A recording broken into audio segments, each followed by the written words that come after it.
And I thought I should also talk just a moment about growing burdock in your yard, because I do have dogs with long, fluffy fur, and yet I grow burdock. But the thing is, you harvest it before it goes to seed, so you will not have your dogs infested with burrs.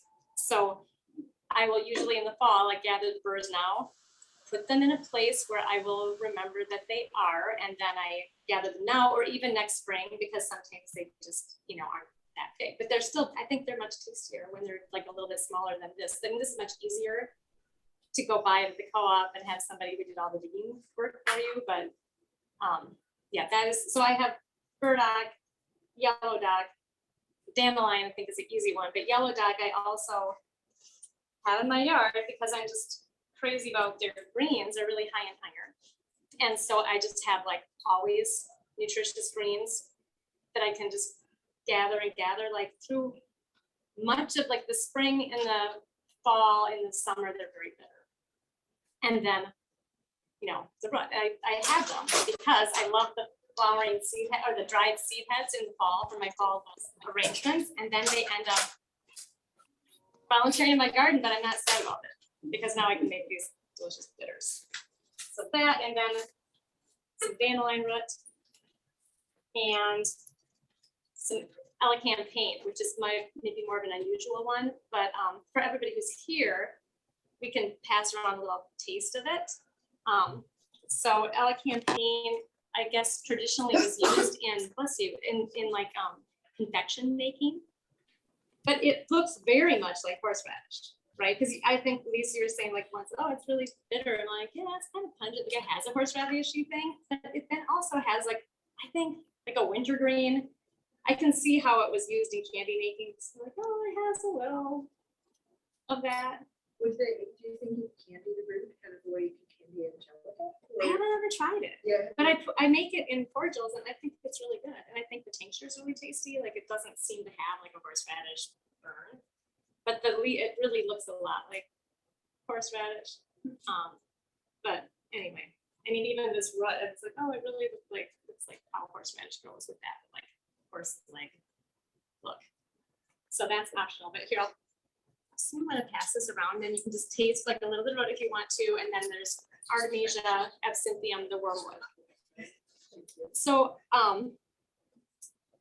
basically, bitters are like things that were, it's an alcoholic sipper or things that people add to cocktails, but they have some benefit for your digestion. And so I have a bunch of books here that I like to reference. So some are about flavor. There's another book by Guido Mas about, herbal bitters. So it's more with the intention for like what digestive things. And I always think like, yeah, it's good to taste things because, just to even see like, how does this affect me? It'll help you decide what do I want to include. Because if you're like, I really hate that flavor, then you might not want to include it. And bitters are very adaptable. One thing I just kind of discovered, like when I was working with some burdocks, I really love cooking with it.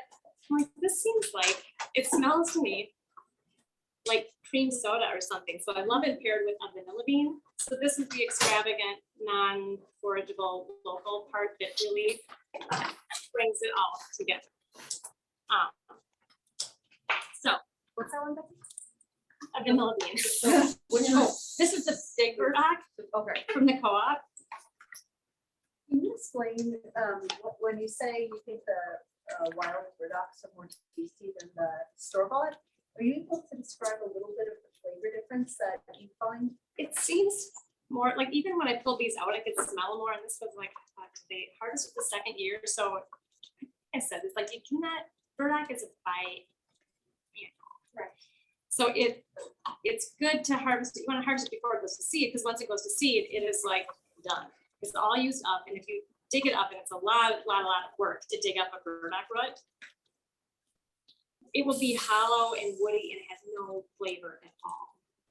So that's where I just noticed, like, I would say always be tasting your plants, because they vary, like how lettuce tastes real bad, like in the heat of the summer, like things get bitter. Like everything kind of changes depending on the season or depending how big. So I just think like I will taste things and like, oh, this one just has like a brighter, fresher flavor, and this one tastes tighter to me. It still tastes good, but it just doesn't, it doesn't really have like a vibrancy.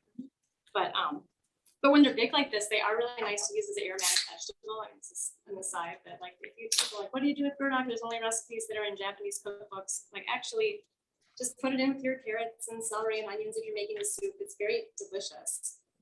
And it is kind of good even to make this like a kind of a root beer if you have like a vanilla thing. So anyway, but because I have these are so tiny, I'm just going to start with some of this. You can use dried too, but I just usually do it with fresh. I haven't really tried it honestly with dried, and like there's some bitters people who are like, oh yeah, I use dried because sometimes if something's really moist, like if you wanted to add fruit, it makes it dilutes your spirit. So it's probably more intense. I just have always made this with the fresh root and just like how it tastes. And I do have a taste to pass around too. So anyway, like because we're gonna strain it, I don't usually bother to peel it, but it is like scrubbed and cleaned pretty well. I personally am not disturbed by the taste of a little soil, as long as it was grown in clean soil. So I guess I, don't do that.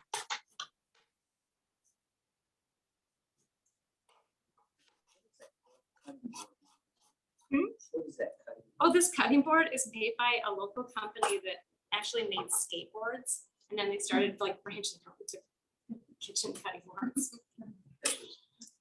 Now I forgot what their name is though. Anyway, oh, Epicurean. That's what they are. They're Epicurean. Yeah. Well, and even to like compare the smell, like I can around some if you want to smell, because it's kind of, I just think like you do notice when you start to smell things. And then I know like in Lisa's class we would do like the mindful, if anyone's ever done like been in a yoga class or something, you do that mindful tasting. I love to do that. So I really recommend, like I would say your homework would be just each day try one new taste or smell and see what you learn, because a lot of times it helps you to cook when people say, I don't know what flavors taste good together. We're like, well, if you smell that and you really take a moment to kind of be mindful with it, I think that's where I'm like, oh, this would be so good with vanilla. Oh, this would be so good with like, I don't know, in a custard. Like I just think there's things that's not just like, it has to be in, cooked like a Japanese dish.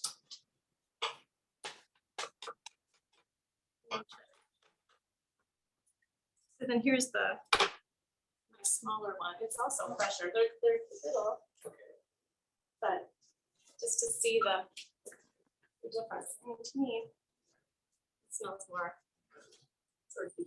Yeah, it's like brighter. So that's the kind of the fun thing about any cooking that you do. It's like, yeah, it depends on like the food. Like your soup is gonna, like if you made squash soup when squash isn't in season, it won't be as tasty as if you made it now. That's true. So like the flavors of the roots too, like yeah, and even like dried versus fresh. Like I take like dried ginger. If you're cooking with dried ginger versus fresh, like it's a whole different thing. So I guess that's where I think, oh yeah, the fresh root taste I really like. And the yellow dock, if no one's ever seen it, and you wonder like, why is it called yellow dock? It doesn't have a yellow flower. It doesn't have, but the root is really yellow. So I don't know. Does that show up sort of decently? And it's really high in iron, and I always do feel like, oh, I smell it, and like it does have that, smell. So this also will guide you with like, oh, I don't think I want to put too much of that in. Like I love the flavor of burdock. I like this for the color, and it's bitter, so you want, and it's good for your digestion, so you want to have it. But I will like use a little less of this. Again, like the recipe is on my website, but it's basically like a 8 inches burdock. This is a smaller jar though. It uses 6 cups of brandy plus like a cup of maple syrup. 4-inch piece of yellow dock, which usually I have bigger, but I'm just gonna add what I have. You said 4 inches? Yeah. Oh yeah, you're gonna type it in there? Okay. It's right here, but printed really poorly. I'm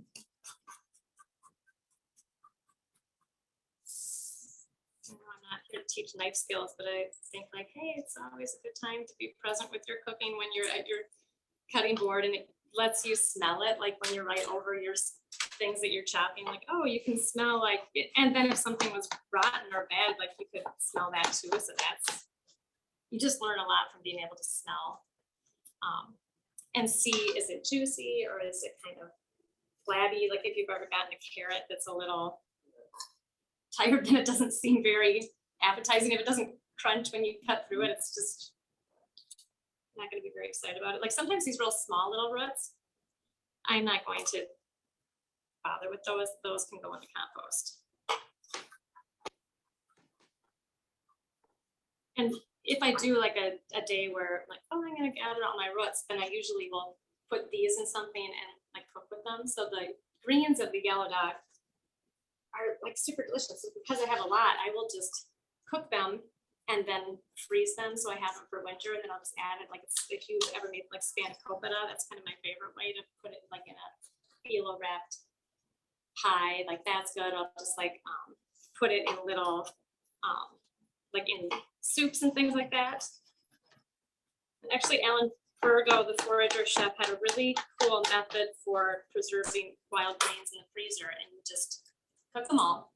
Like it could just be a mixture of like the dandelion greens, the yellow dog, you know, lamb's quarter, you know, steam them, and then you squish them once they're steamed, squish them in little balls and freeze them on a tray. And then you have these little like green balls. So if you're gonna, like, I'm gonna add this to risotto, I'm gonna add this to soup, you know, you don't have to thaw this whole big container. So I think that's a great method, because then you're not, I don't know, I always have lots of greens. And but I can not have to go buy stuff when I already have it.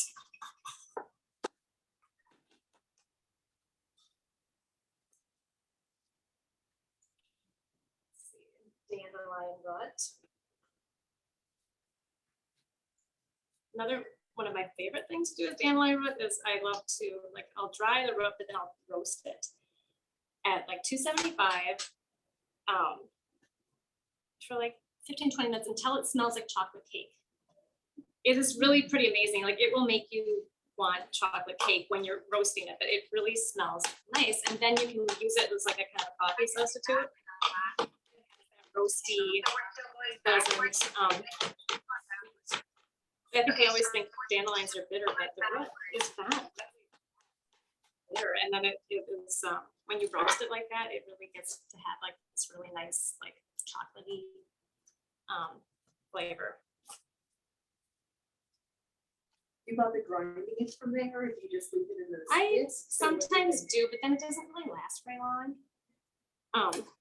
You know, I remember like Matthew Wood, I think in a class just talked about how burdock is super rancid. Like, oh, that's true. Like if it's dried, if you've had some that you had like from the year previous, like, oh, there's like fat in it and it gets really rancid. And I think, oh yeah, the same thing with dandelion. So I think with spices, you know how like if you have ground cinnamon and if you've had it for like I just say like, think about at your grandma's house. If your grandma had cinnamon from the 1950s hanging out and it's beige and it has no, it doesn't, like, what is this sawdust? It has no smell. Like once spices are ground, they lose their flavor. All their oils like evaporate way quicker. So I think it's the same kind of with anything. Like if you had something that was dry and ground, it won't last as long as you keep it whole. Or even when you dry herbs for tea, I try to, you know, keep them as whole as you can, because then once you crumble them, they still have something. But if they're all chopped up, they don't really have the same kind of oomphy. So I'm just going to throw in this jar and talking away. It's like I have ginger, but I also have this turmeric left over from one of my jobs. I'm like, I love this taste of turmeric. I also make a turmeric bitters, so that's also on my tasting table. But that is, you know, nice to mix with turmeric and ginger. So if you ever like find a great deal or just want to buy like a bunch of fresh turmeric, it's so different from the dried turmeric, which has like is really bitter and drying. I mean, it's really aromatic. So I should pass this around too. smell it because it's just one of those things like I am just crazy about the smell of fresh turmeric. Grow the turmeric? What? How long does it take to grow the turmeric? To grow the turmeric, I don't grow this. I've tried and I've seen directions like on Pinterest to like grow ginger in a pot, and I don't know, like I am not dedicated enough to try to grow it. Yeah, I'm trying to remember if turmeric is like the same genus or botanically related to ginger. I'm trying to It remember. looks so always put it in the store. similar. And I Yeah. remember looking up and going, oh, really? And then buying fresh turmeric specifically to taste it to see if it was gingery, which it really wasn't, you know? I think it was like us, where, yeah, where's a question? Well, and here's some ginger. It's like send this around to you so you can compare. Every This day. is show and smell. Yeah. I speak like Yeah. show and tell. Like, show and smell. Right, and that was. Yeah, oh, yeah.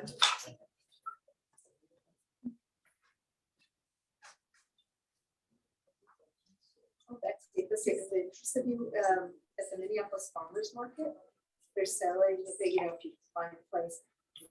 So the woman grows the ginger, said it takes forever, it's indoors. And it's first you can get, you know, the kind of ginger we recognize as the mature ginger, you know, but it's dry. Yeah. And then she has like baby ginger, like, so it's very soft and doesn't have any powder, you know, skin. And then they have all the greens and which are gingery. It's really neat. Yeah, they're all the greens attached. No, I've tried to grow them, and even like so. One thing I have had success growing is just like when I store my ginger inside, I don't put it in the refrigerator. I just stick it in a pot of sand. Some chef told me this. They're like, oh yeah, I just put it in the sand. So I get like white sand, like for gardening, and you can kind of see like it'll grow these little baby sprouts. They look like tiny little like teardrops of ginger, and those are like so tender. So yeah, here, like you can see this one's just starting to grow. So I'll just have it in there. And you know, until it's winter and it gets real dry in our houses, it does really well. And so I'll just have these like little sprouts, but then it won't wither or get slimy like when you have it in the refrigerator. So Does it have to be white sand that you put it in, or? does it No, matter? just Just clean sand. I guess that's what I just thought, oh, just get like clean, fine I sand. love ginger, and I just eat when it gets all sort of. Yeah, because it's just kind of like, oh Just shoot. put it in water. And it doesn't take that long for it to get kind of like that. I know some people will freeze it, which you could, I mean, it just depends on how often you use it. But like it's with anything, like with dried spices, like you want to try to use things in a tiny manner. So it just depends on how much you cook it, but it does help. Anyway, that whole. What you slice, it's like. It's hypnotic. Yeah, that's where I just said it's like the yoga of knife skills. I'll teach sometimes to yoga teacher trainings. It's like stepping up to your yoga mat. You're here, like here's my technique is like the claw. And then you so you kind of use your hand. Oh, they can't see. So then I'm like my knife is rocking up against my knuckles. So I'm not gonna cut my hand, and I'm not lifting the knife. I'm not gonna ever cut my knuckles. And then your fingers are like the little pushers, like is a pushing towards the blade. Like that. Right, I now have buried my vanilla bean. So if you've never cooked with fresh vanilla beans, it is really a treat. You can also get vanilla bean paste, which is nice, but I think it works better for this, you know, for this kind of thing. What do they put in the paste to make it paste? I think glycerin. And it just, I think it's more strong. So like the little seeds come out here, but because it's gonna be in flavor, I'll split it just to make sure. So where did you get your fresh vanilla? I don't think I've ever seen it there. Oh, it's in the, like at Linden Hills Co-op, they have it in like where the bulk teas and herbs and stuff are. I haven't checked here to see where they have it, but it's usually in the, yeah, and they don't keep it refrigerated or anything. So you don't have to, but you do want to keep it like in a glass jar or something.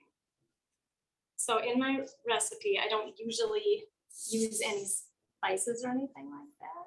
But sometimes if I have star anise, because this has like a real clear sort of vibe, I'll add some star anise.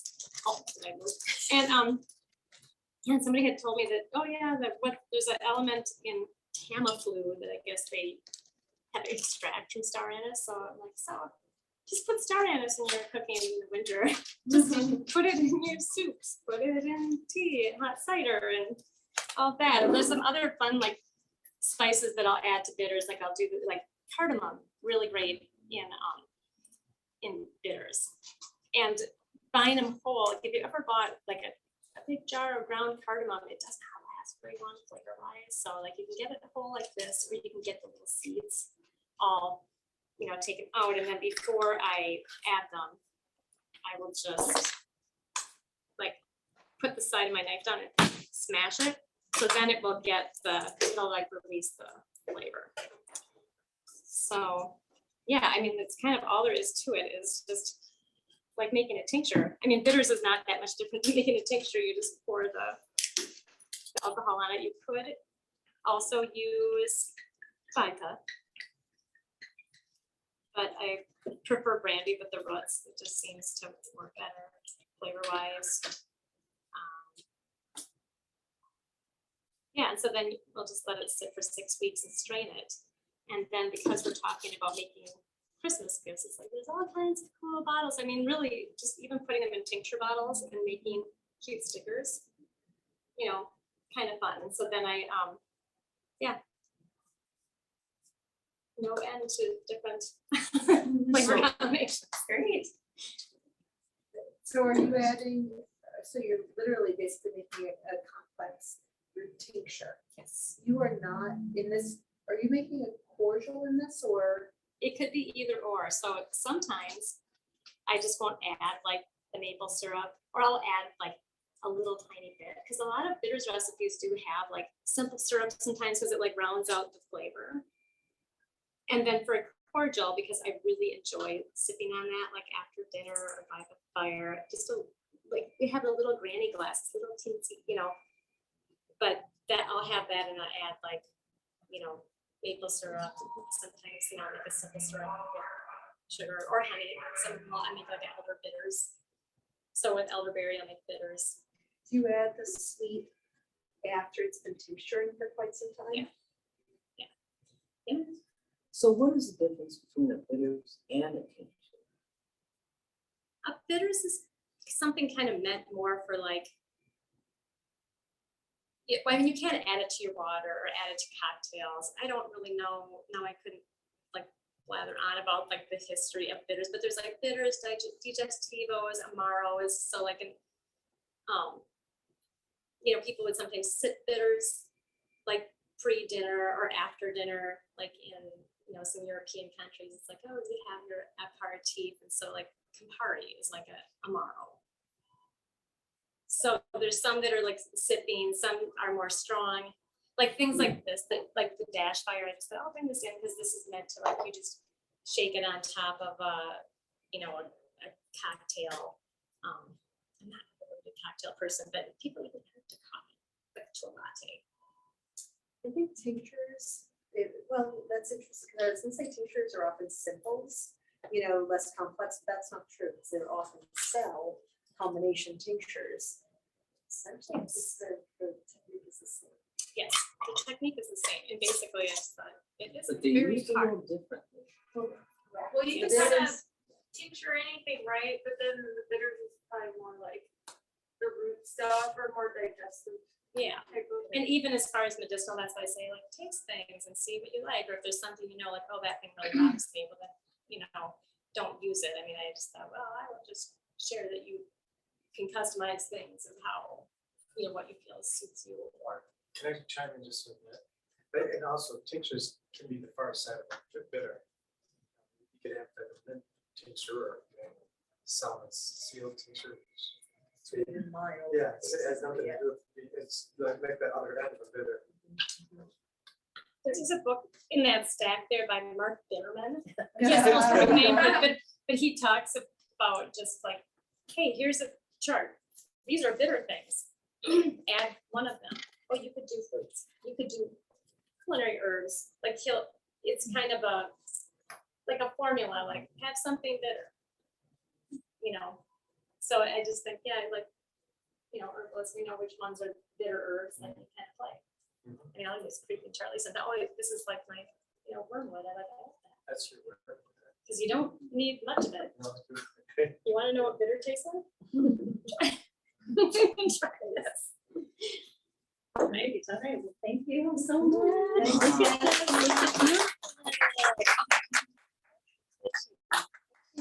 And then I don't know, like you could just like how we tasted it. Like I didn't bring any little cups, but you could probably just put some on your hand and pick it off. So this is the turmeric bitters. This is an absinthe prickly ash bitters I make, and then my witchy roots. Any question? So I have some friends who struggle with like alcoholism, and I'm wondering if you get the same benefits from doing the bitters with glycerin. I have never done with glycerin, but I have made non-alcoholic like mocktail bitters, like a Campari-esque tea. So I made one kind of, and it was like I had hibiscus in there and then some other stuff that was bitter. So it could be like you could make like a virgin Negroni. So it was like this, red bitter tea, and you add like blood orange juice or something like that. So you can make like but it's more like a tea. But I bought the glycerin bitters, like I think Fees is a company that makes them, and they don't really taste as good. So I just think, if they're gonna make mocktails for people, it just seems like I prefer the flavor of tea, but it would be worth giving it a shot. If I was using it strictly for like medicinal properties, do you think that then the glycerin is fine? I think so, or even a shrub. Like shrubs. I mean, shrub has different things. It's got that vinegar thing, but I think like you can make shrubs. I mean, like these same things in a shrub would be pretty good. I think. So I know it's like so many things to experiment with. Get in touch with your inner witch. I know I'm like, I love it. Okay, Betsy, thank you so much, you guys. On thatfoodgirl.com, and we will follow up with the recipe she just demonstrated called Witchy Roots. We'll post that in the follow-up email. So if you haven't signed up for the newsletter, sign up for it. If you have, then you will see it shortly. Next up, we've got Carolyn Smith, who's going to demonstrate how to make salves. There's some Carolyn. Do we need the space or not? Nope, I think this is good. Hi, I'm Carolyn. Just getting my stuff set up quick. Did everyone have a chance to answer questions? What was the name of your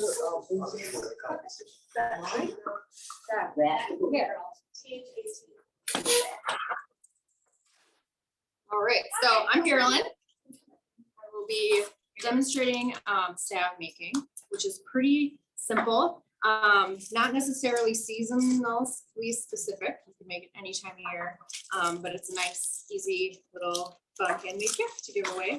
We're thinking about gift ideas. So there are steps in this process where you can kind of jump in and make it as from scratch ingredients and up. So I'll kind of point out where you can jump in and start. But I'm not going to go necessarily through wild crafting, but I'm going to show some pictures of some plants. I have a slide show. You got to see some fun, fresh plant material used with Betsy, and I'm not going to go there, but you can.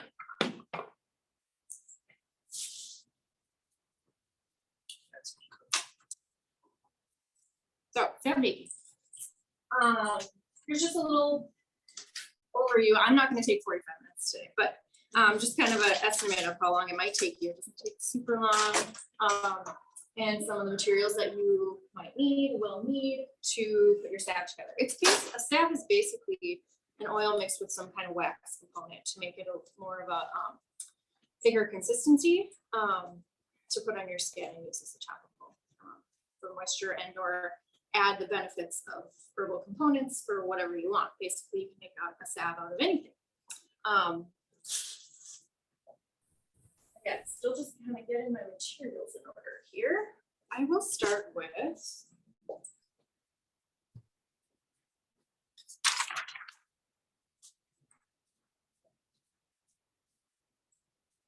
talking about oil infusion. So if you want to actually infuse your own oil, you start with making some kind of herbal infused oil. And you could even have a really nice salve with just olive oil or just some kind of oil. That would just be moisturizing in and of itself.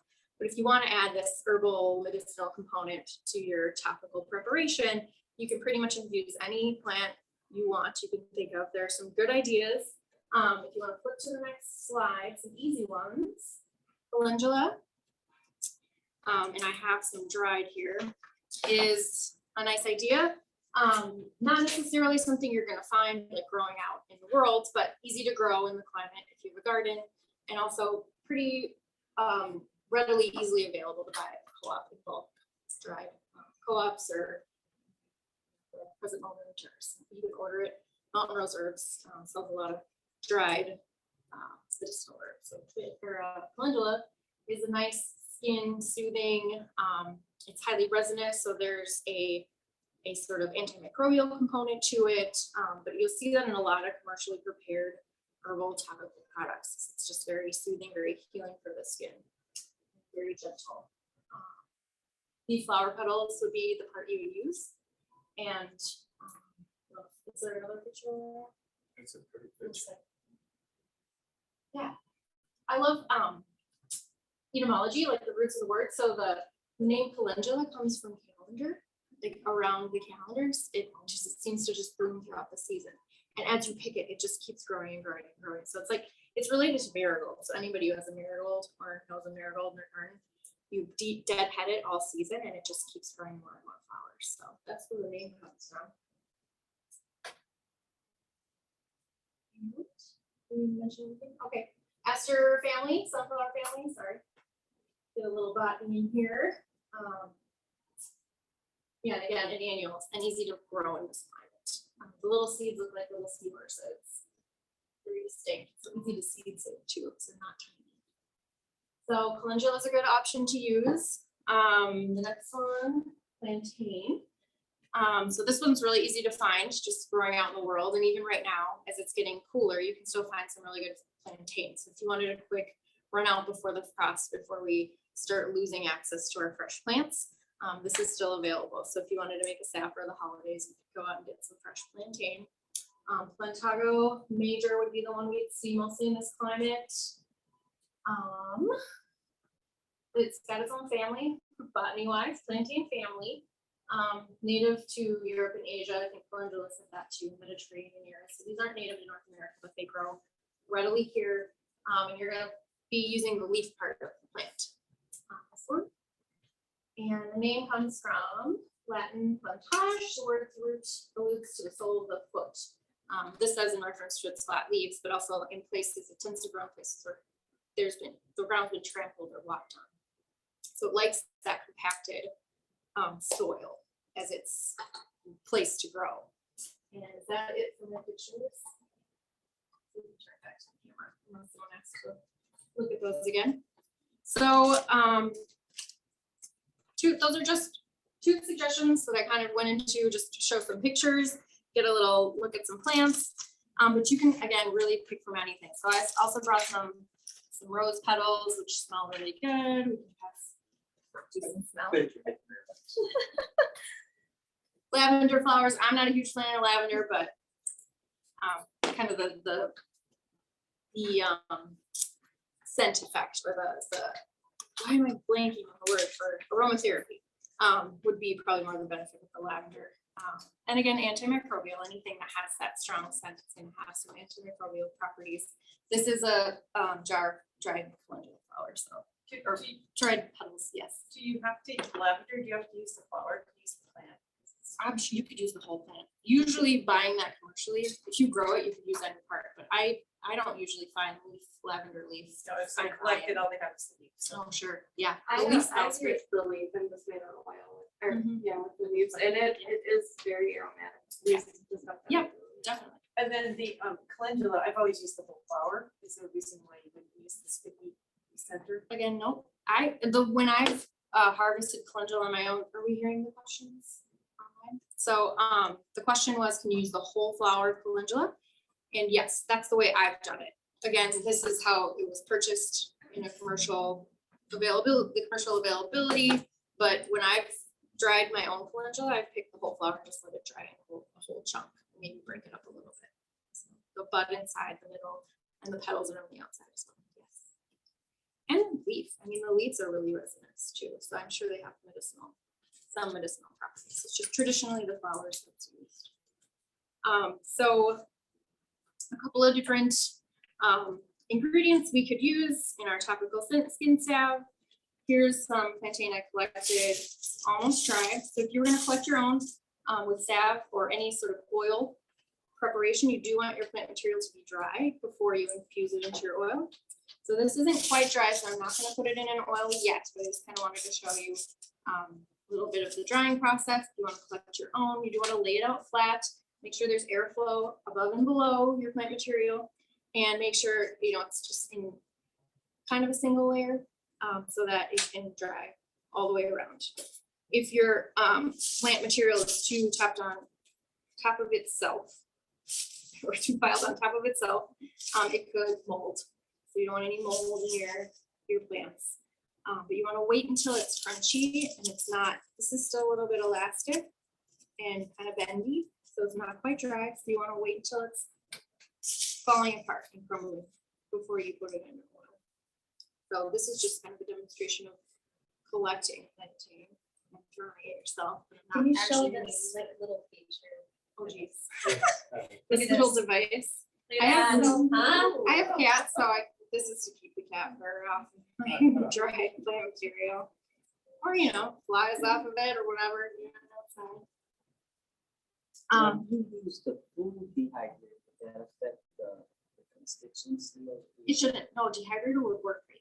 Yeah, if you want to speed up your drying process, the question was, can you use a dehydrator? You can do that. So the next step, if you want to make your own infused oil, I'll just quick show you how to do that. You can also purchase your own infused oil. You can get calendula oils that are already prepared. If that's a piece of the whole process, you want to just jump into that level. But if you want to make your own, it's pretty easy. I have a little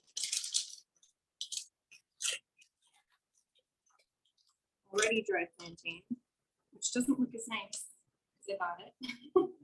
It's brown, not green, but it'll do for the purpose.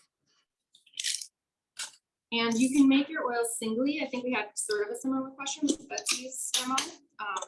She mixed all of her roots together in her bitters. You can make your oil singly, or you can mix them all together if you want them all to be in your salve. I don't see any reason why you would need to prepare your oil separately with the plants. A little calendula. Where did the rose go?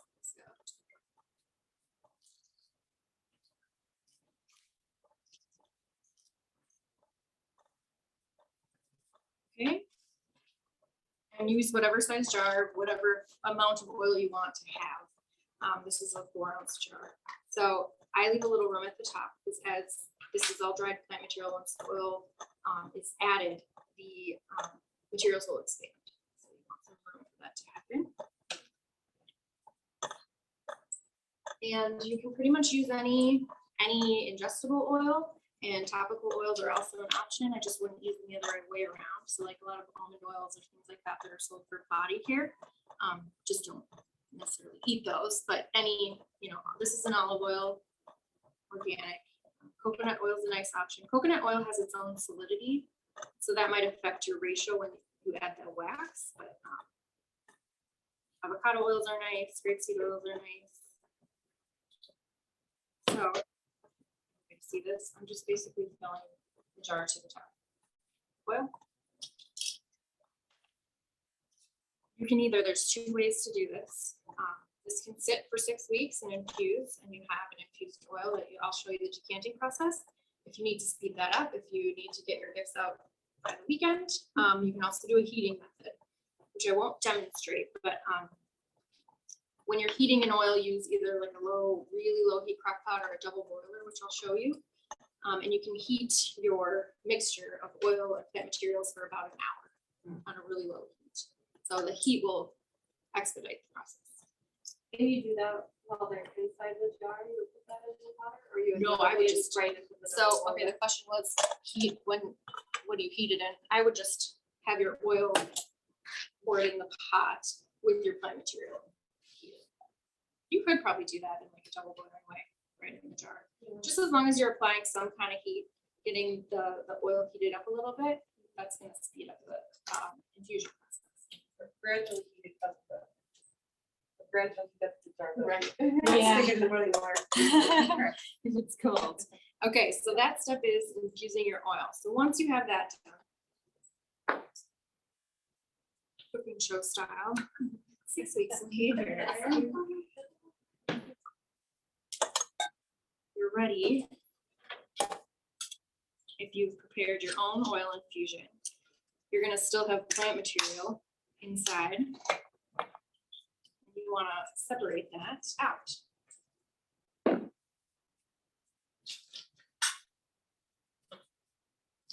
So you can either use a piece of disposable cheesecloth, some kind of filter. People have asked me if they can use t-shirts, like anything clean. That's just gonna have some way for the oil to get through. I also found these at the co-op today, little reusable coffee filters, which is really nice. You can wash them. And you can, everybody see this? Pour your oil, your fresh oil that's going to be separated right into your heating pan that you're going to heat the whole thing. So now I'm separating, this is all plantain out of the oil right into the pot I'm going to heat it in with a piece of cheesecloth. And this is another thing where you can kind of let it sit and drain out, go do something else for a little bit. But I'm going to speed it up. Unless someone wants to come up here and get their hands dirty. I'll do it. So the paper coffee filters would work more of a. I've never tried it. They probably break. Heavy oil.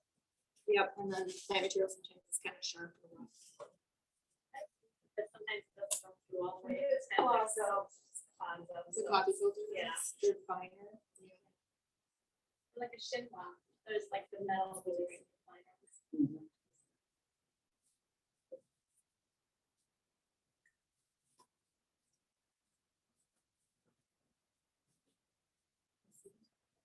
Marina's helping. It's fun to have. Yes. It's participation. There we go. So a little bit of olive oil color here, but also that kind of get the green of the.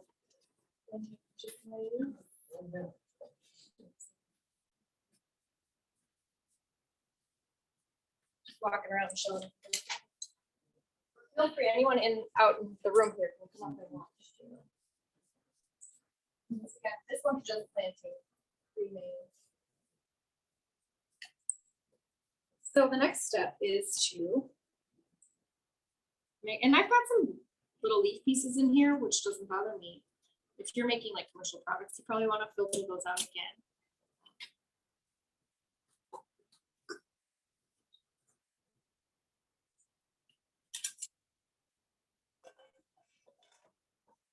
So the next step is just going to be to melt the wax component into the oil, which is going to create your. Okay, which is gonna melt, create the salve consistency. So this was about, oops, I didn't measure.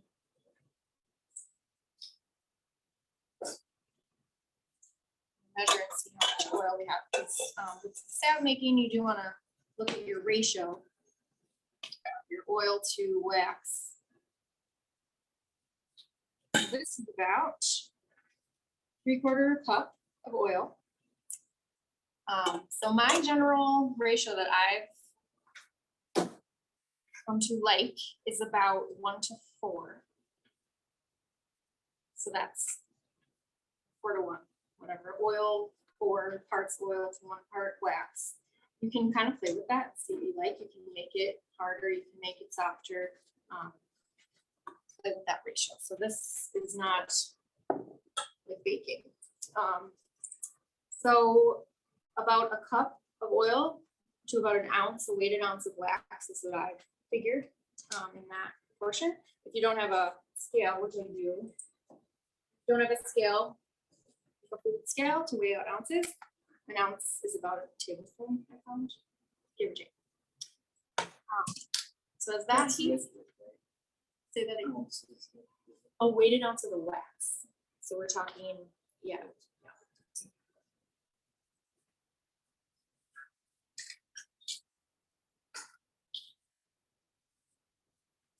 So again, sourcing products. I still have this pump of beeswax from like 8 years ago that I bought from somebody that I love. Again, passing around some experience and things. Smells amazing. Ready, can I eat it? You can try. Why do you want, you just keep it in plastic bag? Yeah, and it's kind of sticky. I used them up, but I thought I had it long, instead of 8 years. It still smells nice. It's good. Did you? Wonderful. So big chunk of beeswax is nice. And it's fresh and it's you know, all those things. But you can also buy these little pellets that you're looking to use and measure. So I'm just gonna weigh out 3/4 of an ounce. We have 3/4 of a cup of oil.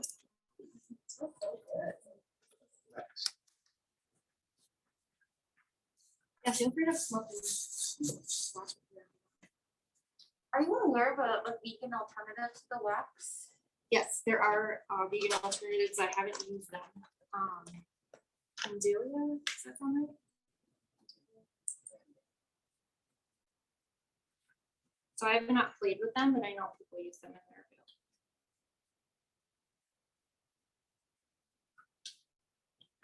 field. Shea butter for like a different option. Yeah. 'Cause I have 2 and then it's use like my view. Yep. Yep. That's yeah. Shea butter.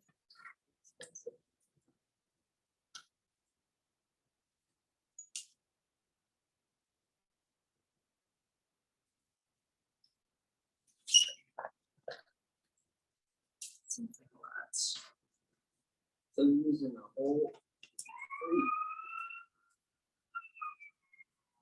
an ounce to 3/4. 1 cup of oil to about 4 to 1. About an ounce of wax. If it's 1 ounce of wax, but 8 ounces of oil, that's not a 4 to 1. Yeah, it's not. That's a 8 to 1 ratio. So it's not- Or that's why is It was it almost volume 1 or to 1. weight? Is volume or weight Yeah, is what because you were it's asking. we're talking about liquid ounces versus weighted ounces. But this is also looking like a lot to me for some reason right now, but we're gonna go with it. Yeah, this is the nice thing about salve making. There's never a point of no return. You can always step back and fix it by adding other things. So you never get to that point of screwing it up. Check the consistency, because sometimes, you know, like if you've ever made jelly, how you like see if your jelly's set and put like a little smooth on, like if I make that, I'm like, oh, like just put a little drop and see how it's. I lost my tailor here, but anyway, okay, this is about 3/4 of an ounce. Does anybody want to add this to the line? 3/4. I'll add it. Yeah. What's your name? Sylvie. Sylvie's gonna add the wax to the oil.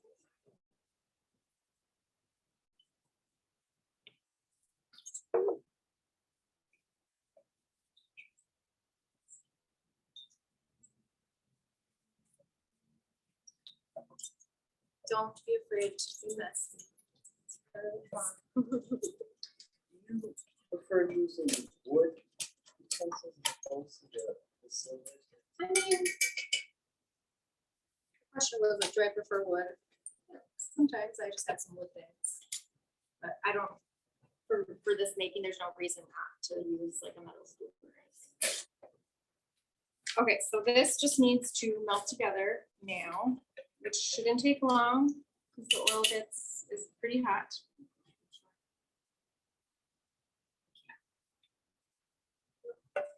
Yep. Okay, so the little wax pellets are melting down in the oil. Won't be long. If anybody wants to come up and stir, it's kind of fun to watch. Sure. Yeah. Can I shake it? They cannot stir. And if you didn't use beeswax, what other medium would you use to make the salve? I did not hear you. I said, if you don't use beeswax, what other medium would you use? Yeah, that was another question of other kinds of waxes. So Betsy brought up shea butter, which You can't again, use- you'd play with the ratios because they're gonna come up with different consistencies. And totally gonna watch like the Candelia wax. So there are, yeah, cocoa butters. Again, if you use coconut oil, you know, when coconut oil will solidify above or below 70 degrees. So you'll have a little bit more solidity with coconut oil. Use that as your infusion oil. So you can play with some different materials and they'll have different consistencies. So I suppose you could make a salve just using coconut oil. You could. It would melt if it got above 70 degrees. So you want to take that into account. So with your wax, you have a little bit higher of a melting point. But yeah, you could make a salve that kept it cool out of coconut oil.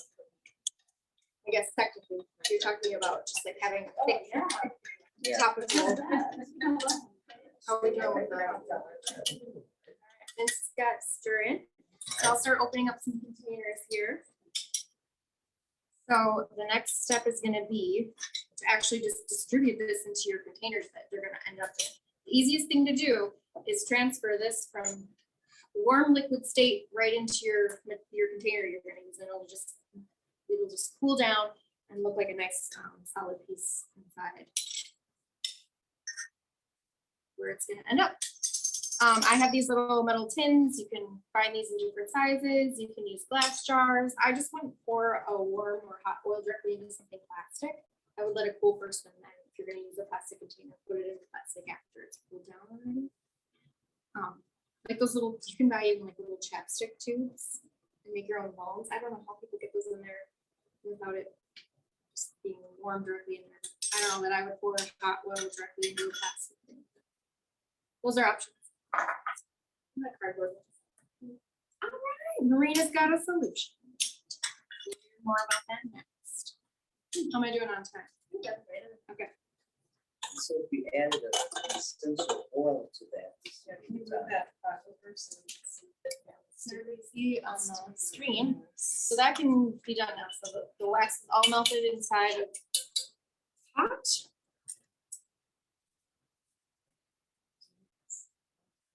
Now I'm just transferring into a pourable container. So I just want something with a spout so I can control where it's going a little bit better. And there's a lip on this double boiler, which I didn't print out. This is my double boiler. So there's hot water underneath this oil container, or the oil pan. Old school. So you're not applying heat directly to the oil. I know I found that at the thrift store. It was Yeah. good find. There's a lip on this to keep the steam from getting into your oil here, but you really want to be careful you don't get water into your oil when you're pouring. Water don't mix. That'll kind of screw it up. But the minute you pour it out of the heat source, it's going to start to cool. So it's going to start to solidify the minute you start working with it. And again, there's no point of no return. You can always reheat it. So now I'm just pouring it directly into these containers. There was a question about essential oils. If you want to add essential oils for some aroma to your salve, you can either, the way I would do it was either drop a few drops in the bottom of the tin and it all mixes as you pour, or you can add your drops into your pouring container before you add your oil. Then it mixes together.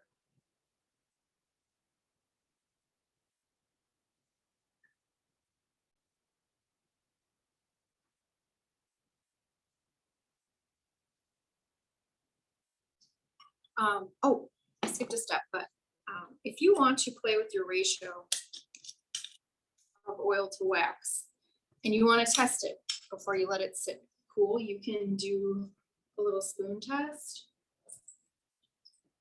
You can take a little bit of your mixture, put it in a freezer and pull it out like a minute later and see what it solidifies up at. If you don't like the consistency, you can put it back in your pot, add a little more oil if you want it to be a little softer, add a little more wax if you want it to be a little harder. How are you gonna clean that, cup, pouring cup? This one, Yeah, how am I gonna clean it? you know, you have beeswax. So It's pretty the good. question was, how am I gonna clean this? First, I'm gonna try and use as much of this as I can. So, 'cause this is a lot of stuff. So what I'm gonna do is with a spatula or something, scoop more of this out, add it back to the pot. And heat it back up. So I can, there's probably another tin or two in here. After cooled, I'll just scoop it back into the heat source. Heat it back up. And do that process again, pouring it into my container. But then cleaning this, I would wipe it out with a paper towel and throw the paper towel away first before I put this in my sink and ran that down the sink. So you don't want to clog up your drains and your plumbing with wax and oil. So that's pretty much it. And then I brought a few fun ideas for decorating your salve and your tin. So I mean, stickers are always fun, but I got these little. Stickers are always fun, but I got these little, you can use little stamps. I got these are little like leather stamps, which these will have to cool down first, but it's like little hearts on the end.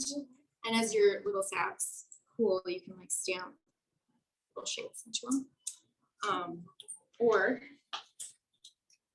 you can sprinkle some of your dried materials on the top once they start to solidify, like cover the top of your surface with some rose petals, some calendula petals, some lavender flowers, put a little signature in it. Tie it off, put a sticker, put a heart on it, and remove this. I felt like it went really fast. Any questions or anything that I skipped there? Pretty simple. Oil, wax, melt them together and put them in a container, pick your plants, and there you go. It's a nice little topical thing you can carry around in your purse. Yeah. All right. I kind of want to stamp art in this one. and show it.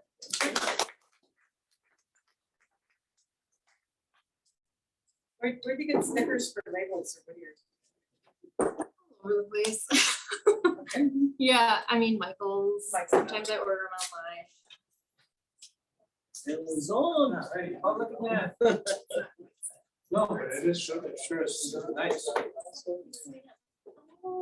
You should know how to do it. Yeah. I think so. Right, so that was Miss Carolyn Smith. You can find her, it's just at Carolyn, there's just Carolyn. You can't really see the hearts, but there's a little heart stamped. What is your, what? CarolynHerbs.com, right? Carolyn? Yeah. So great. Okay, next up, we've got Marina Povlitzki, who's gonna show us how to do lotion bars. Oh, yeah. That's fun. And, all right, let's see, I'll let you out. Hey guys, my name is Marina. I am happy to be here. Let's see, my camera. All right. I'm an herbalist, a flower essence practitioner, and I really, really like to make things. I've got a cute little Etsy shop just full of like handmade herbal wellness goodies. So they all kind of come out different. I like to play around and get creative with it. So that's what we're going to do tonight. It's a recipe that I haven't actually made before. At least the oils and the smells in it are different. So we'll see how it turns out, and you'll all get a little one to take home, I think. So, let's see here. So it's great that Carolyn did salves before me, because a lot of what we learned from Carolyn, we can take and put it into our lotion bar or massage bar. This recipe, I think I originally learned from Erin Poyer, at least the ratio of it. And then once you have those ratios, you can mix and match and do all sorts of different things to get different products. So the things that you'll need to take this on, you need a pot. So whenever I melt things, I just use like a pot of boiling water and then a little Pyrex thing with a handle and spout like you see here. And that's how I do my infused oils actually too, just on a lower temperature. So a glass jar, something that you can pour from easily is super helpful than trying to get it out without a pour spout. You'll want a spatula or a stir stick. And Carolyn, can I actually borrow your stir stick? Because that's the one thing that I forgot tonight. All right. And then as far as the recipe goes, we are going to use a wax, a butter, and an oil to make our lotion bar or massage bar. You need to have silicone molds. And where is it? So really, really important that you have something that you can like bend and pop out of, because if you pour a lotion bar in like a glass jar, you'll never get it out. So something like this is just a soap mold. You can find these online anywhere that does soap supplies, like Brambleberry has a whole bunch of them. This is an ice cube tray. I love this one. This size is like perfect for a little mini bar, and that'll punch out into like a 2-ounce tin here. You can just like slide it in your purse, and it's easy to keep it with you. And IKEA, they have like really cute little ice cube molds that are like flowers and stars. So if you want to get fancy, you can go to IKEA and get one for like $1. Let's see. Essential oils are like an optional addition to put into your lotion bar. Turn this down. And then yeah, packaging, like I mentioned, tins, or today I brought just like little baggies that we can take them home in. So waxes, I always, like Carolyn, have used beeswax in my products. I usually buy the blocks of beeswax from Mountain Rose Herbs. I just met a beekeeper actually last weekend though, and I'm really excited to get wax from them. But a man at a farmer's market taught me a trick for working with like solid beeswax. If you don't want to buy the little beads, they kind of lose their magic. I think they don't smell as nice. But if you put your solid wax in the freezer, and that's where I keep mine, then when you're ready to break out some new wax, I use like a nut milk bag. So it's pretty like thick fabric, like those nut milk bags. And they usually come wrapped up in like a plastic, and I leave it in that plastic, and I put that in a nut milk bag, and I wrap it up in a towel, and then I like go outside on the concrete and I beat it with a hammer. And it's a really fun way to like work out any aggression if you just want to, beat on something, but it'll break up into a bunch of little pieces, and you'll get something like this, which I'll pass around. So there's some tiny little crumbs in there. There's also some bigger chunks. So depending on how much you are making, right, you can pull out a huge chunk, or you can get the little dust, but it makes it a lot easier than trying to like whittle off of your big kind of gooey block of beeswax. All right, so the next ingredient that's going to go in our bars is a butter, and there's a couple different options. Well, there's several different options for butter. The two that I'll primarily use are either shea butter or cocoa butter. Cocoa butter, you can also buy like roasted cocoa butter that smells even more amazing than regular cocoa butter.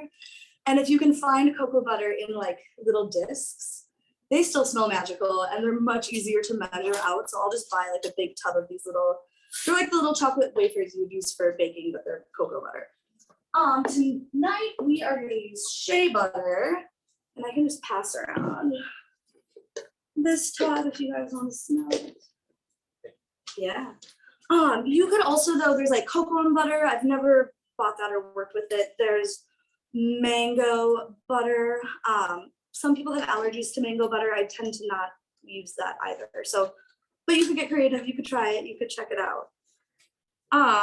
And then the third part of your lotion bar is an oil. So it could be as simple as olive oil. You could have beeswax, shea butter, olive oil, just those 3 ingredients, and you could make a really, really nice lotion bar.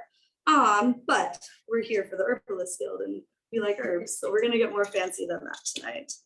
Other oil ideas, you could use like sunflower oil, almond oil, sesame oil, avocado oil. Coconut oil counts as like a liquid oil in this recipe, even though it does get solid at a different temperature.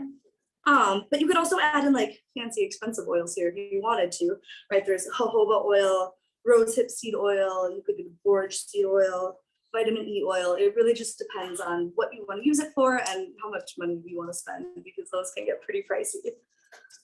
All right.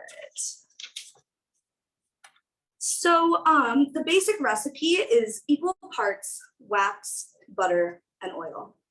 So tonight I'm going to do 2 ounces of beeswax, 2 ounces of shea butter, and 2 ounces of oil, but we'll talk about the fancy oils in a minute. And then you can add essential oils to this as well. It's important to be kind of mindful about using essential oils, right? Using herbal infused oils is usually my preference because you get all like the magic of those plants into that oil. You can get like a nice light smell if you're using a fragrant part of the plant, like lavender flowers or rose petals. But for like a lotion bar, sometimes it is really nice to just have it like good and smelly and like when you put it on. So essential oils. But to make an essential oil, right, you're taking like all this plant material and like smashing it down to get tiny little drops. And so the impact on earth is a lot bigger. So make sure if you're using essential oils, you're getting them from a reputable source. Make sure they're organically grown if you can swing that. Yeah, but I like essential oils in some things. In lotion bars, I like essential oils in. And the 1/2 ounce in the ratio here, it's 2 ounces wax, 2 ounces butter, 2 ounces oil, to 1/2 ounce of essential oil. That's like a lot of essential oil, and that is going to make a really good smelly bar. If you don't like that much smell, right, you don't have to use that much, and you don't have to use essential oils at all. So you can really play around with that ratio. I would not do more than 1/2 ounce in this recipe. That's kind of the max. All right. So let's see here. I always start by melting my wax. You can see we have about a 1/4 cup here, 2 ounces. Next thing we'll add will be the shea butter. And did that make it around the open one? Yep. And there's my scale. Okay. So I'm just going to zero out my scale with the wax in there. Is this showing? Yep. Okay. All right. And probably should have brought a knife. This question, if you chose not to do an essential oil, should you add a 1/2 part off your base oils? No, I wouldn't. I would just leave the recipe the same. Keep it simple. It always turns out nice that way. Changes it in oil. A what? Hemp oil, is that okay? You could, yeah, you could do a CBD infused oil. Hey. I just did that recently, actually. Okay, That turned out I just nice. wanted to ask to make sure, you know. Yeah. Yeah, you could use any herbal infused oil. We'll get this butter melting and then we'll talk oils. Didn't even need to bring the new one. All right. Okay, so now we have 2 ounces of butter, 2 ounces of beeswax, and I'm just gonna pop that right back in to continue the melting prep. All right. Let's see. All right, so for the recipe that I just made up for today, something I've wanted to make for a while, but I haven't bothered yet, we're gonna make like a dream bar. So almost like a dream balm. They're gonna be herbs for sleepy time and rest and relaxation so that you could take your bar, like massage it on your neck and your shoulders and then snuggle up in bed and have a good night's rest. So I did a lavender infused oil and a chamomile infused oil. I got really beautiful baby chamomile plants from Luann this year. And so the oil is actually fresh flowers from my garden that were just exploding everywhere this year. These are dried chamomile flowers, if anyone wants to.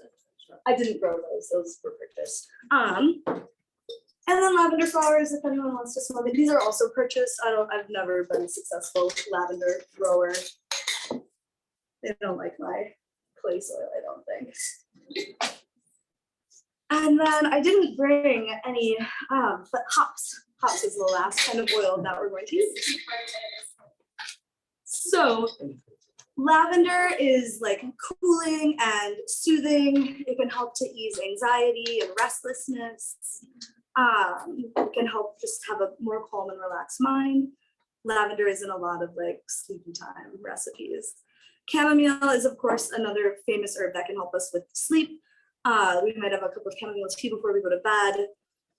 We give it to like fussy babies to help them calm down. So it's a nice calming, relaxing herb. And then hops is another herb that can be helpful for anxiety and insomnia. I just really like the smell of hops. They're just kind of like musky and funky and nice. And hops also promotes like productive dreaming. So if you don't ever dream, or if you have like terrible nightmares, if you have a little bit of hops, it can just help to mellow things out and have good dreams, nice productive dreams. So this is still melting. I'll just pass around the hops oil. This is just left over from last year, so I just wanted to use that up. Yeah. And you just use the hop, not the whole plant. Oh, hop flowers. Yep. And you harvest them in like late summer, early fall. Yeah. The hops, I got a root from Aaron many years ago, and it has exploded over my fence now. So if you want to grow hops, they'll take over after a while. Let's see. I can also, this is maybe a little full, but this is the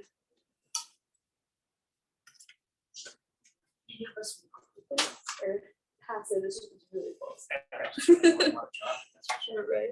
So that's a chamomile oil coming around, and then this is the lavender oil. And I have used olive oil for both of these infused oils. They're very nice. Right, so as those make their way around, you can kind of get a sense for, yeah, your lotion bar, even if you don't add essential oils, it's gonna have like a nice smell to it. It'll be more subtle, but you'll pick up on those floral notes. So one thing that I always do when making this is I like to melt the wax and the butter first, because I don't really want to expose my nice infused oils to a lot of heat. So I'll get the butter and the wax into a liquid first. And then when that's done, I'll add in the liquid oils, and you'll kind of see, depending if they just came out of your refrigerator or if you remembered to take them out a few hours early and get them up to room temp, you'll see little like hard parts form in that, and you'll put it back on the heat and stir it for just as much time as you need to get those to go away. And then you're like ready to add your oils if you're adding them, your essential oils, and make your pour. So this still needs a little bit more time, but What was this oil here? It smelled like olive oil. it's olive oil with lavender flowers in it. Oh. And this one is olive oil with fresh chamomile flowers in it. That green one? Yeah, this green. Yeah, it's not like All right. Can you repeat the part that you said about the adding in your oils? You said you wanted a low heat or something. Yeah, I don't want to like put everything in here and have it sit on a high temperature. You need a pretty hot heat to melt your beeswax. So I don't want to expose my like nice oils to that heat. So I do the beeswax and the shea butter first. And then once those are like fully liquid, then that's when I'll add my other oils. And Marina, we have another question. Yeah. To Cindy Severson, do you always store your herbal oils in the fridge? I do, yeah. You have to. I think they last longer that way. I don't think you would have to, but I'd be worried that they would mold faster if I didn't. What do you guys do? Do you refrigerate your oils? I have mine in a dark cabinet. Okay. I was just at a aromatherapy class and the instructor said. Yeah, that lasts. Children. Right. I don't always remember to, but it's, and I think I skipped that part in explaining why to put dried herbs into infused oils is they can go rancid with water. Yeah, if you introduce water into it, you'll get some And the funky same, things growing. yeah, there's just an eventuality of the oils going Yeah. rancid, depending on the oil too. Yeah, they can last a really long time in the fridge. That's just the way I've always done it. Let's talk about essential oils right now while this finishes up melting. All right. So for this dream time recipe that we're making, I chose 3 essential oils, and there's kind of a rhythm to why you might pick certain oils for certain things. So essential oils are all classified by the notes that they have. So some essential oils have a top note, some have a middle note, and some have a base note. And a top note is like your first impression from the aroma. So it's like what hits your nose and hits your senses right away. And it's usually kind of like a light scent, a little sharp. But those top notes, they evaporate pretty quickly, and they're just like, they're sort of fleeting. Like they hit you right away and then they're gone. The middle notes, those are kind of like the body of your fragrance and the main part of the aroma. And those will hit your nose, but they'll linger quite a bit longer than the top notes. You might smell your middle notes up to like 2 hours. Then your base notes are the final notes. And that's what will kind of like hit your nose at the end. And your base notes are what will linger for like up to a whole day in your formula. And those often are like trees, like cedar is a base note, sandalwood is a base note, lang lang is a base note. It's also a middle sometimes. Lavender is a top note or a middle note. And there's a really handy chart online, like it's on Wikipedia, and it'll just tell you the note for every single essential oil. So you can also buy them on Etsy if you want to spend money on that, but it's free online. And then when you're trying to make your scent, I didn't bring a cotton ball, but what I'll do is have a little cotton ball or a little piece of fabric. And then I like to hook up all my big bottles with the dropper bottle. Marina, can you say what brand that is? Yeah, so this Mountain Rose Herbs. It is. Yep, it is. Essential oil. Yeah, this is lavender. Because my lotion bars take a lot of essential oil. There's actually, I should pass around too. Here's one that, don't use this one, but you can look at it. It's a really pretty flower. And then this one you can use, it's a tester. So feel free to like slap it out of the tin and rub it around. And as it gets warm, that's when the oils are gonna start to get released and you can rub it into your hands. Fun story, maybe. I was doing a table event and I had to go to Copenhagen to visit my sister. And so my partner, Travis, I talked him into working this event for me. And he hates things on his hands. Like he just thinks it's disgusting. And I was like, but you have to try my things and you have to know how to talk about them. So I got him after like some convincing to use my lotion bar, and he like actually really liked it. He was like, oh my gosh, it's not greasy. Like it feels really good. And he was super jazzed about it. And he like sold all my lotion bars in like the first 2 hours of the event. So they really do, like, if you don't like putting an oil directly on yourself or a lotion, like this will absorb into your skin really nicely. And yeah, it just feels good. So use it like if you are comfortable with that on your hands, warm it up, spread it around. But back to making a scent for your product. So just go ahead and put like 1 drop of your top note. Actually, that was my middle note. That was lavender. We'll do 1 drop of your base note. And that's cedar. And then the electrical tape. All right. What's the website for the notes? You mentioned a chart. Is that you said Wikipedia? Oh, so to find the notes, it was just a Wikipedia page that I always find every time I'm making something, and they're just listed there. What are you searching when you come across that? Essential oil, top note, middle note, base note, the middle. Yeah. Yep. All right. So now I put 1 drop of each of my notes on here, and then you can just kind of like wave it around and smell and see if you like it. And then you could decide like, oh, I want it to be a little, brighter. I'm gonna add more of that top note, or like, oh, that's kind of strong. I want more of this in it. And you could do more than 3 oils when you're making your blend. Like you could do, 4 or 5 different oils, but I tend to pick like a top note and base when I make things. So I'll just pass that around. That's slightly different than how these bars will be because I'm gonna do a little less cedar. I'm going to do 2 parts lavender, 2 parts bergamot, 1 part cedar wood. But again, that's not like a recipe that you have to stick to. That's just what I liked. So you can play around with that. And again, you don't have to use essential oils. We've got this nifty little science beaker from when I was a school teacher. And I like to measure it in there. So I'm going to pour in here 1.1 ounces. Very carefully.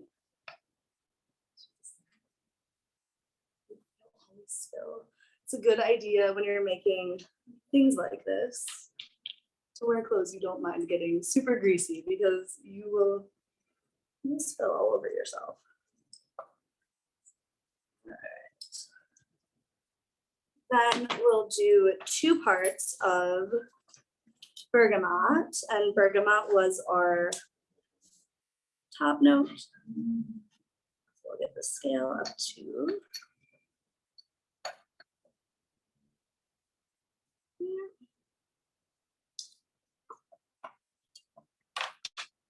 here. And last but not least, lavender. What was the first one? I did cedar wood. It's Atlas cedar wood. There's 2 different kinds of cedar wood, and like one of them smells like pencils and it's gross. And the Atlas cedar wood like smells really nice. So it's much more expensive to buy the Atlas cedar wood. The cheap cedar wood just smells like pencils. But yeah.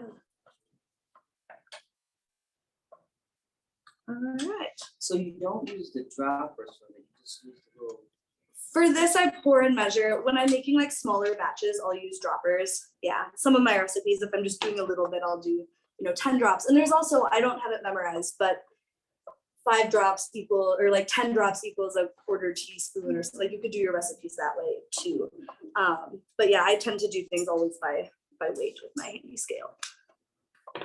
All right, so we have our essential oils measured out in the little cup. We tested our smell. We know we like it. That will set aside. It's ready to go. I am going to pop the melted beeswax shea butter back onto the scale, zero it out.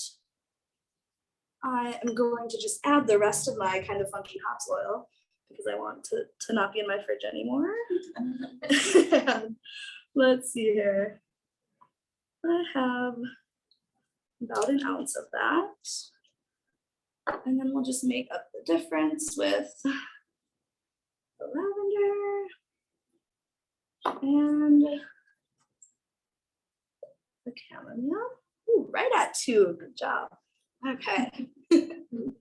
Then this will go back in. I'm gonna turn it down to a low heat.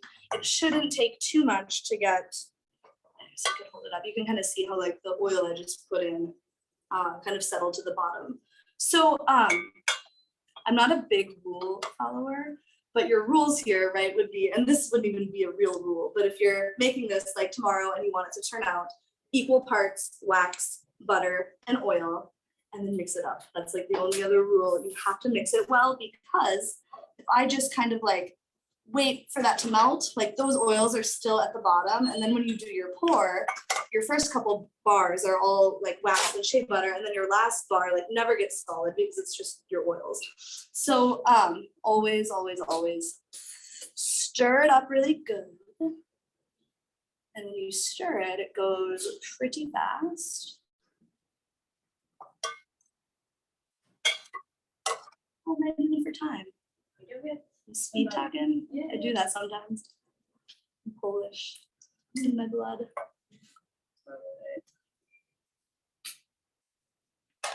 So that is melted. You can see it didn't take very long. I turned the heat down to low. There wasn't a lot of heat going on there. We're gonna add in oil blend.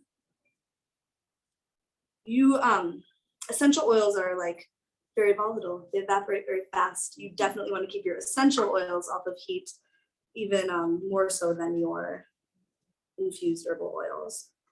So I'm just gonna mix that up really well again.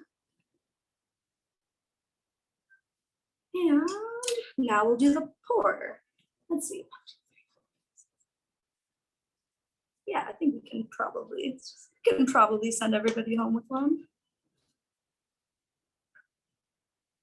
You use a funnel with that?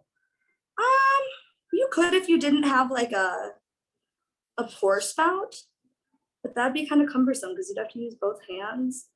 So I highly suggest getting a little Pyrex cup. It works so well.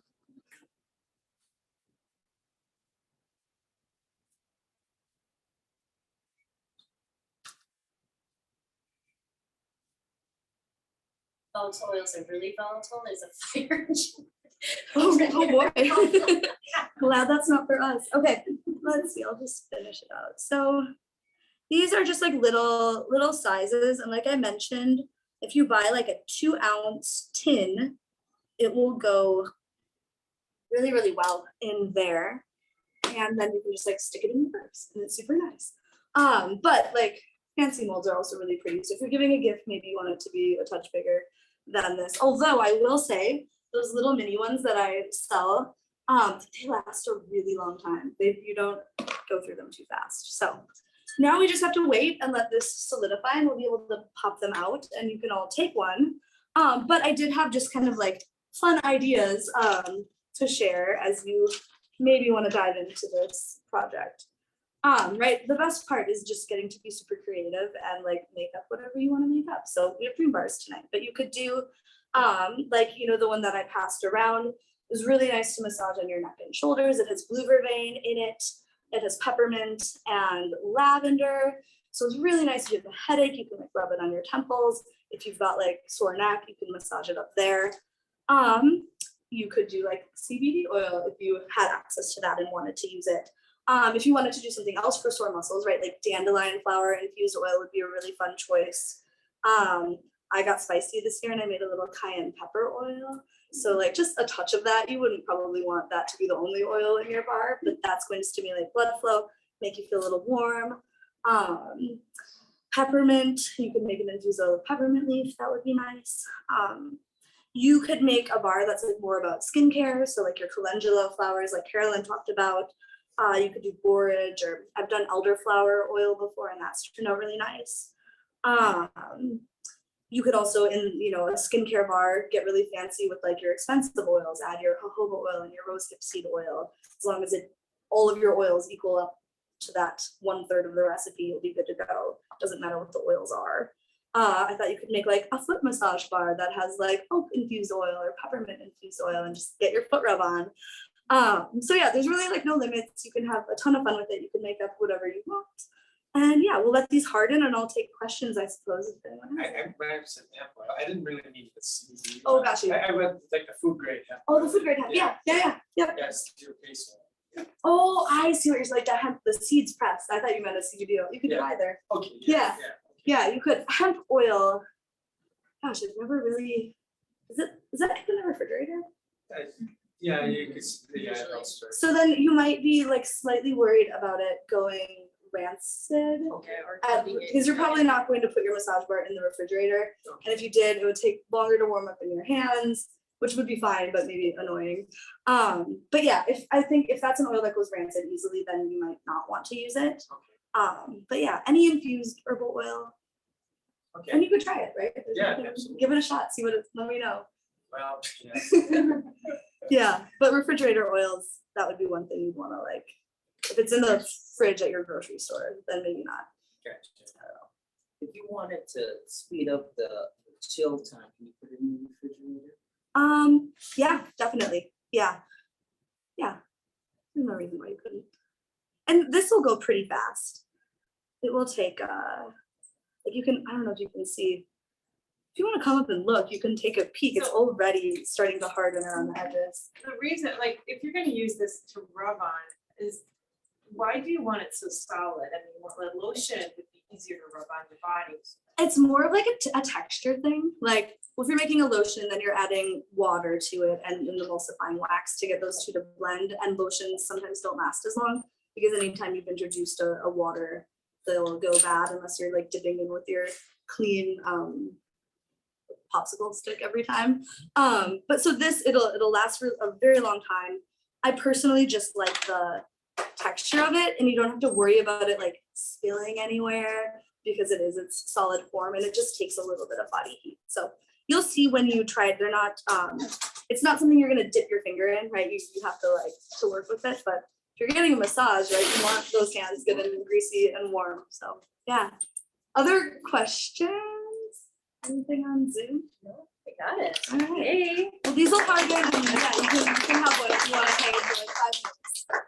All right, great. Thank you, Marina. Plantmagic.com, magic's ICK.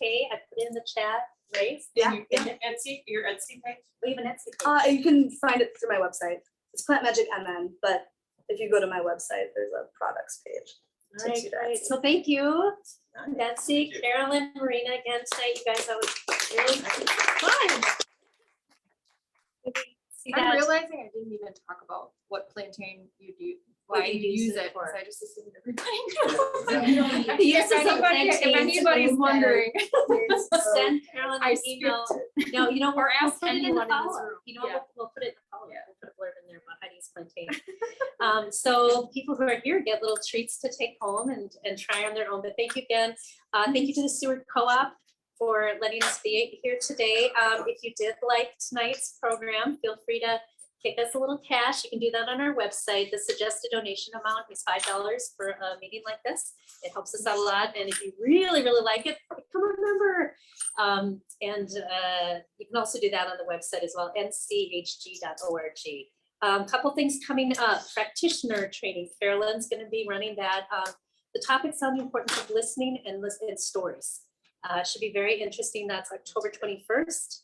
And then we have book club coming up November 4th, and that is on Plants Have So Much to Teach Us. Excellent book. I'll be leading that. And then our next meeting is Amanda Nicole on healing and trauma. That'll be November the 2nd Wednesday. So, yeah, good stuff. So anyway, thank you to everyone for joining us. See you next time. Yeah. I kind of do